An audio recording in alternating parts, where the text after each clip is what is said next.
Marketing Edge on TV is a leading initiative in the business of brand management and in the management of brand business. It is a 30-minute awesome package that comprises brand news, branding focus, industry conversation, all in a mix, encompassing thorough and in-depth analysis aimed at promoting the brand idea. I am Bababumi Agbibi. Welcome to the program. Marketing Edge on TV, promoting the brand idea. We begin with brand news, where we bring you the latest developments around brands and in the field of marketing and advertising in Nigeria and around the world.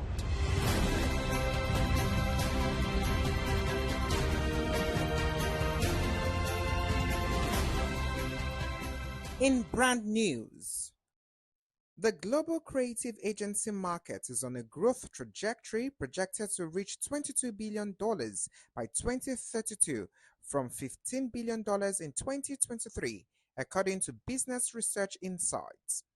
This surge is driven by rising demand for digital marketing, branding, and design solutions, with a 4.5% compound annual growth rate.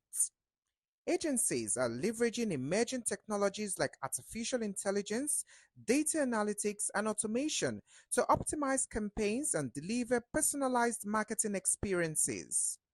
The report also highlighted the impact of digital transformation, the rise of immersive technologies like augmented reality, and growing consumer expectations for personalized interactions. First Bank Holdings plc has officially transitioned to First Holdco plc, a move approved by stakeholders at its 12th annual general meeting. The bank said the rebranding will unify the group's subsidiaries under a common identity, while First Bank Nigeria Limited will remain its flagship brand. Other subsidiaries in asset management, capital markets, securities, trusteeship, and insurance brokerage will also be renamed, pending regulatory approvals.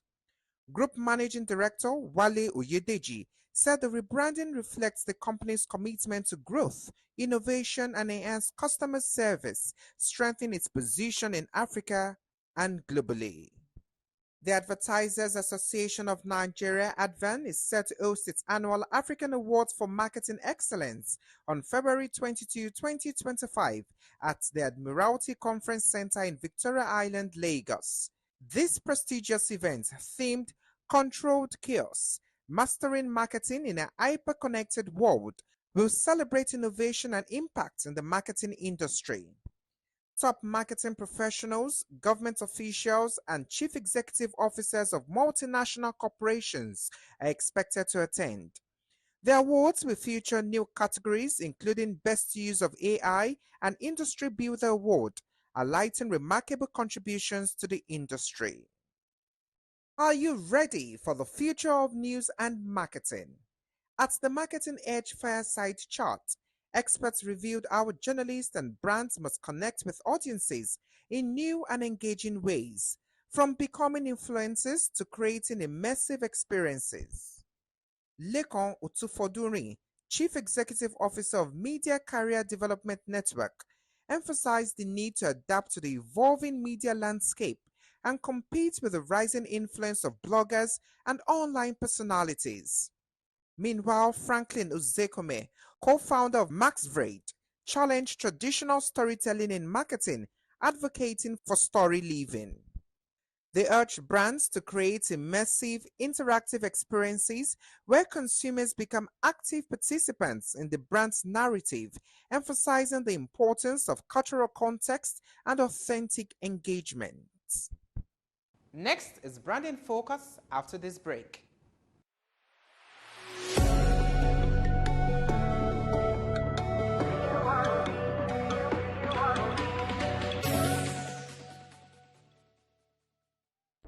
Marketing Edge on TV, promoting the brand idea.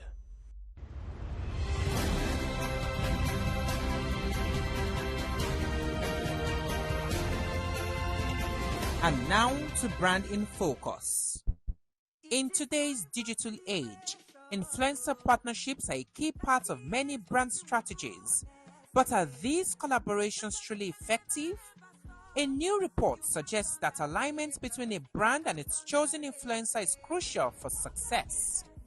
According to several industry professionals, influencer marketing is not just about popularity, but about building authentic connections with target audiences.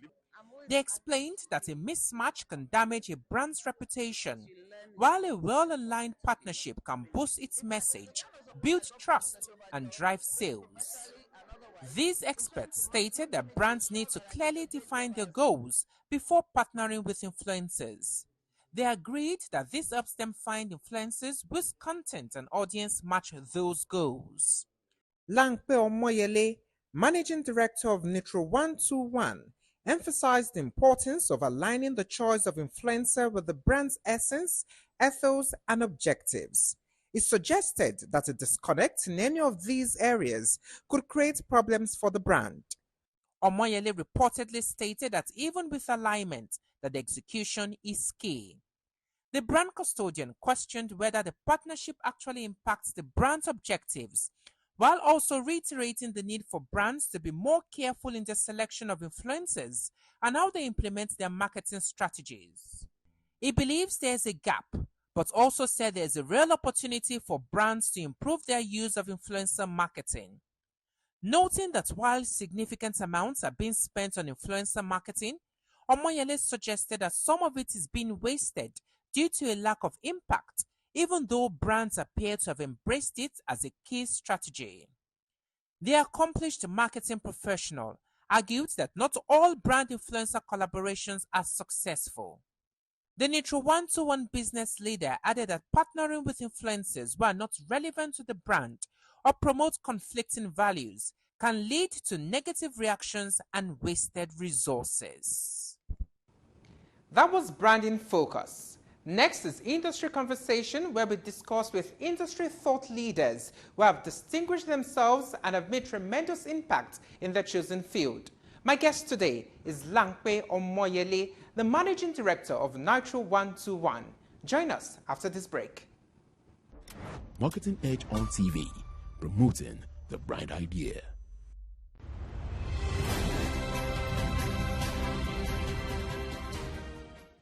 On Industry Conversation, I have the Managing Director of Nitro 121, LAMPE OMOYELE. Welcome to the show. Thank you, Bababumi. How would you assess the Nigerian creative industry comparing 2024 and now? Oh, well, it's early days in 2025, but 2024 was a challenging year for the creative industry, especially also driven by the macroeconomic challenges that Nigeria faced.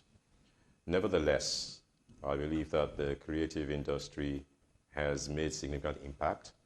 There is growth in the creative industry, and if I narrow it to the advertising sector, there has been growth in terms of spend. However, the challenge has been the split of the spend. A lot more clients are looking to spend money on digital marketing, on experiential activities, and perhaps less on what is typically called the above the line. And also, they are seeking for a lot more cost effectiveness around the advertising spend. So there is growth, but there have been challenges.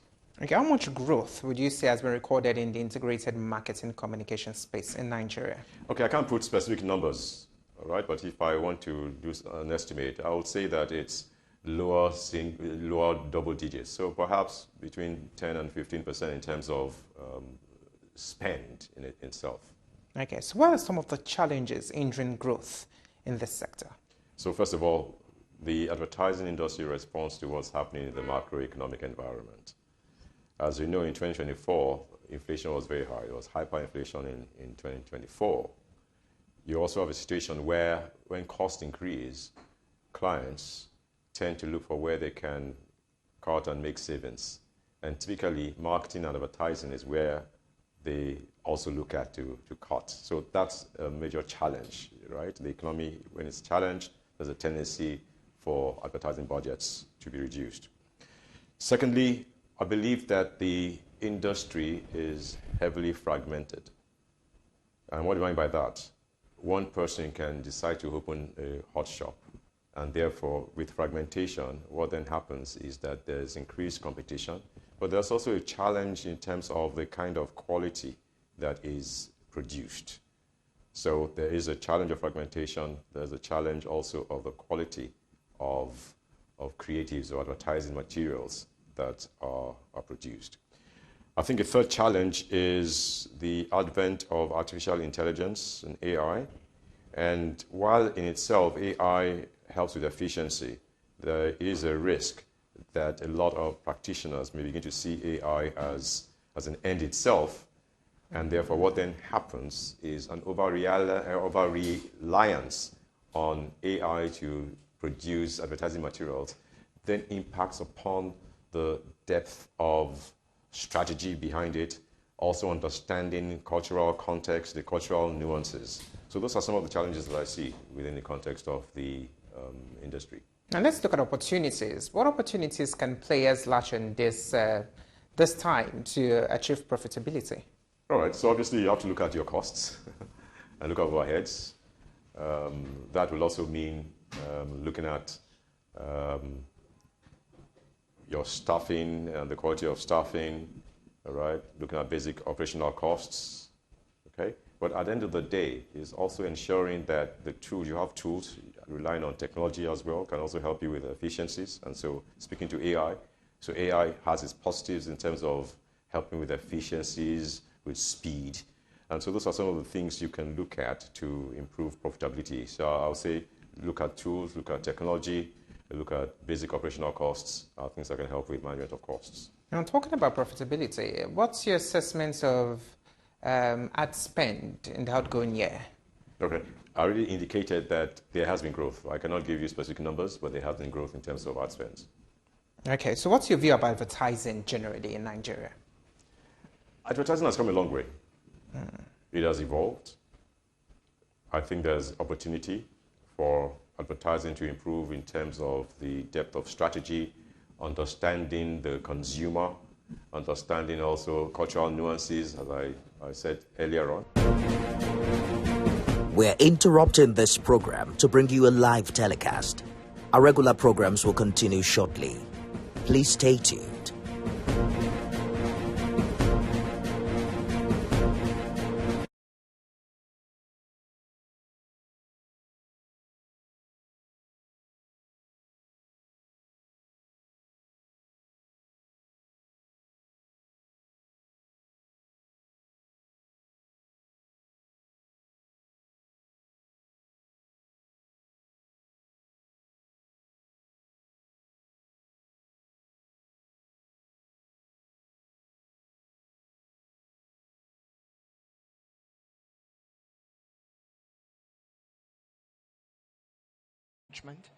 Area Council Chairmen and representatives who may be here, FCT security apparatchik, investment stakeholders, subscribers, women's groups, particularly the president of NCWS, indigenes of Karimu, friends of the Karimu district market, members of the fourth estate of the realm. We have a battery of media personalities who are here today, and my colleagues at work in operation. Invited guests, distinguished ladies and gentlemen. From Timbuktu to Lagos, from Dakar to Abuja, markets remain a formidable economic space, but is also a place for interaction, livelihoods, and service delivery. Every time I visit a market, I run into an old friend. I'm surprised at what I find, and I make new friends. No one understands the quality of a market like Nigerians. There are so many countries who don't have markets. They have mostly supermarkets. So Nigerians are famous for their very bespoke markets. Across the cultures of Nigeria, markets are an important part of the socioeconomic ecosystem. In all cultures of Nigeria, there are market days, well named and well organized. And sometimes children take names of markets. In my place, some children are named after the markets. With 1,800 modern and appealing shops of varying sizes and designs, with enough market space infrastructure, we truly welcome you to the Karimo District Market, which is newly constructed. Abuja Investment Company Limited, with responsibility to attract and encourage private sector investment, is constantly seeking viable public-private investments that are commercially viable. Today, we're at one of such successful projects by the Abuja Investment Company Limited, delivered by its build, operate, and transfer partners, Rural Homes Limited. Welcome to the official commissioning of this new market. But the person whose role is truly to welcome you here today is a forward-looking woman who works extremely hard to attract investments to the FCT as her mandate demands. Today, this morning, she seemed like a little girl in a toy shop, very excited, very happy, greeting everybody, backslapping. We are very delighted to invite diplomat, technocrat, intellectual, and a passionate Nigerian. Please join me to welcome a sister and a friend, the Group Managing Director of the Abuja Investment Limited, Dr. Maureen Tamuno, to deliver her welcome address.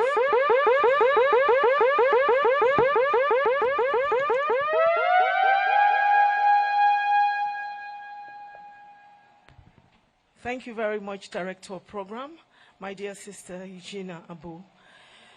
Your Excellency, the Minister of the Federal Capital Territory, Barrister Ezenwo Nyesom Wike, CON, ably represented by an amiable woman, Honorable Minister of State, Dr. Maria Mahmood, the Honorable Minister of Women Affairs, Hajia Imam Suleiman Ibrahim, the Head of Service FCT, Mrs. Grace Adeyilo, Executive Secretary of FCT, the Mandate Secretary Women Affairs, and other Mandate Secretaries present, the Executive Secretary of FCDA, Engineer Richard Yonana, the Chairman Rural Homes Limited, Malam Musa Dagogo Aliyu, the Managing Director Rural Homes, Hajia Sadatu MD Aliyu, the MDs of AICL subsidiaries that are here present, our royal fathers here present,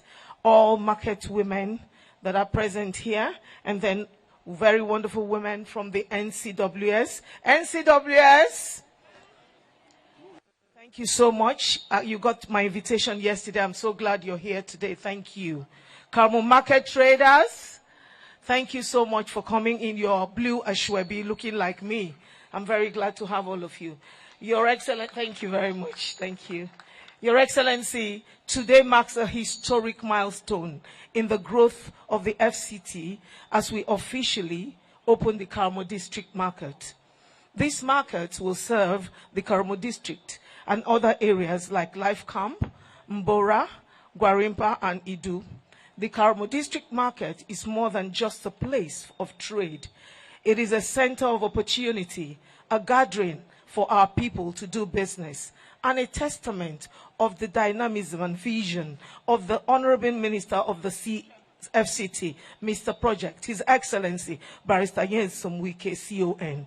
We want to thank him for all the support, for all the cooperation that he has given to AICL, and at the same time extend the same thanks to the Honorable Minister of State, FCT, who have made and are making a brighter future for all who call this city Abuja home. Your Excellency, it will interest you to know, which you already know, that one of our mandates as Abuja Investment Company Limited, which is the business development and investment holding company for the Federal Capital Territory, is to attract, encourage, and promote private investment into key sectors through commercial viable public-private partnerships.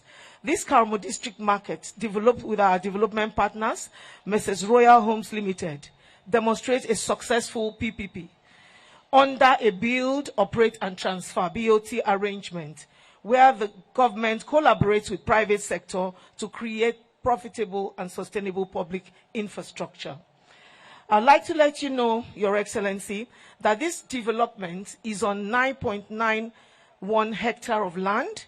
It has over 2,500 units of shops designed to meet all categories of goods and services.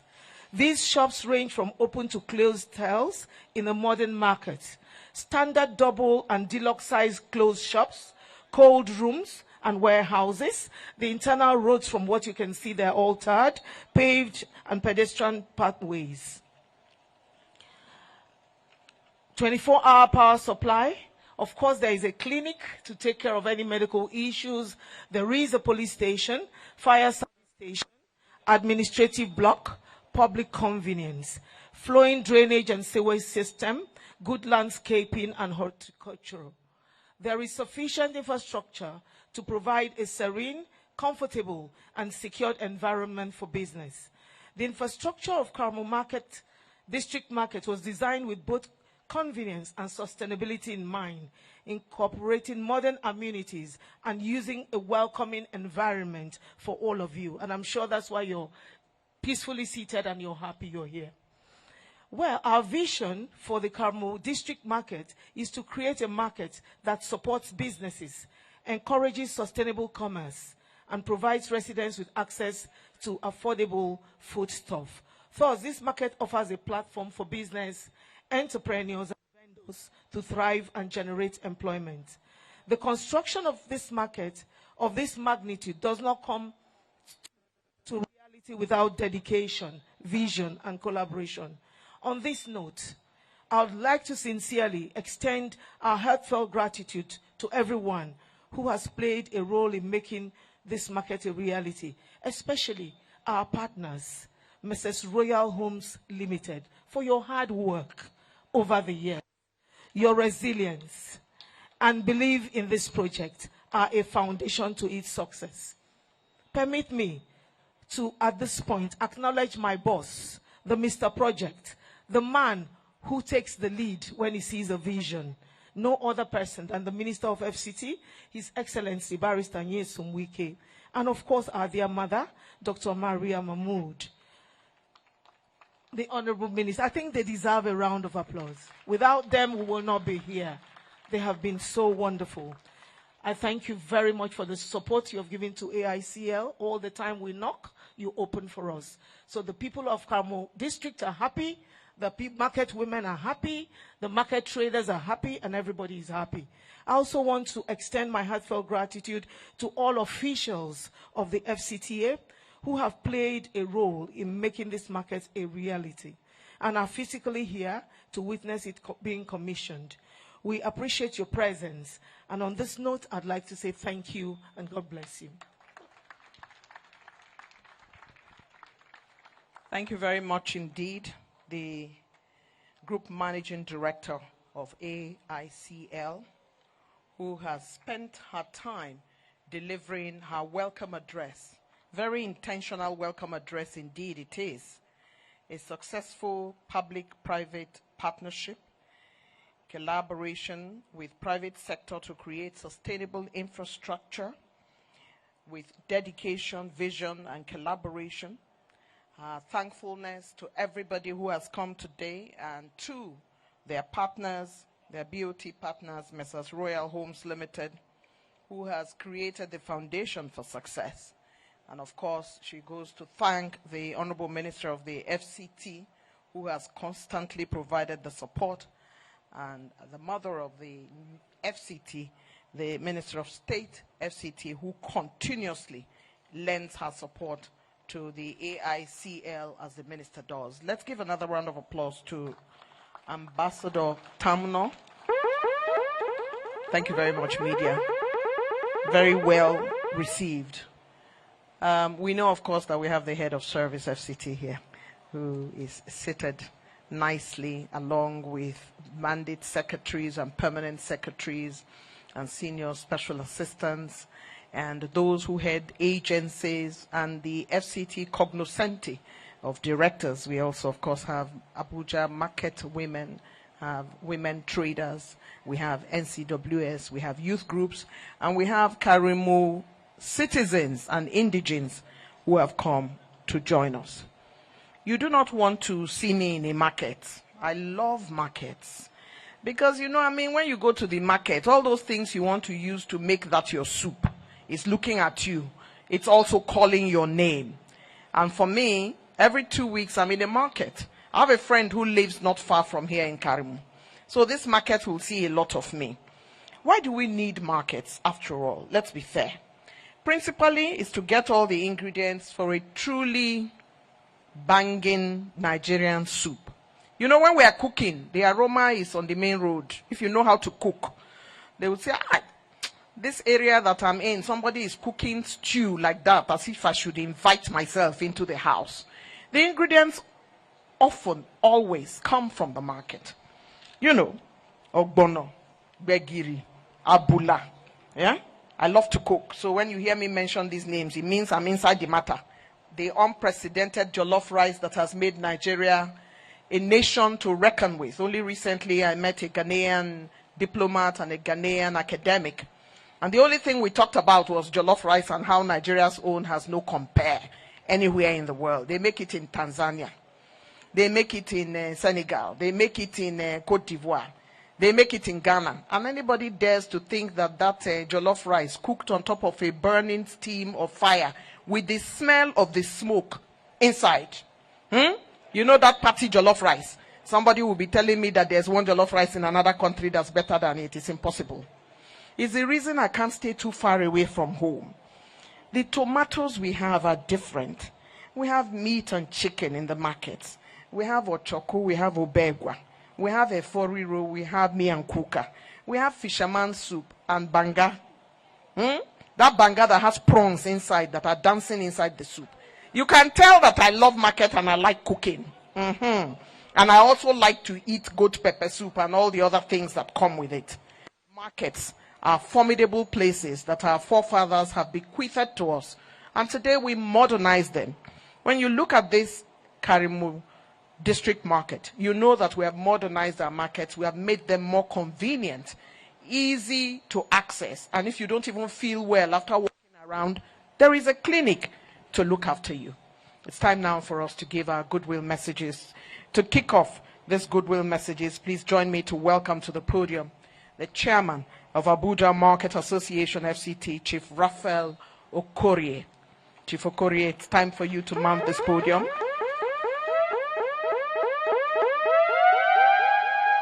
And as Chief Raphael Okorie comes, you know that in their area there's Ofe Nsala, Ofe Onubu, and all the other Ofes. Since all right, I was gone, but... God bless you. God bless you. God bless you. Your Excellency, the Honorable Minister FCT, Barrister Yeson Wike, CON, ably represented by Minister of State FCT, Hajia, Dr. Miriam Mahmood, the Minister of Women Affairs, Hajia Imam Suleiman Ibrahim, the Head of Service FCT, the Mandate Secretaries, the Senior Special Assistants to the Minister,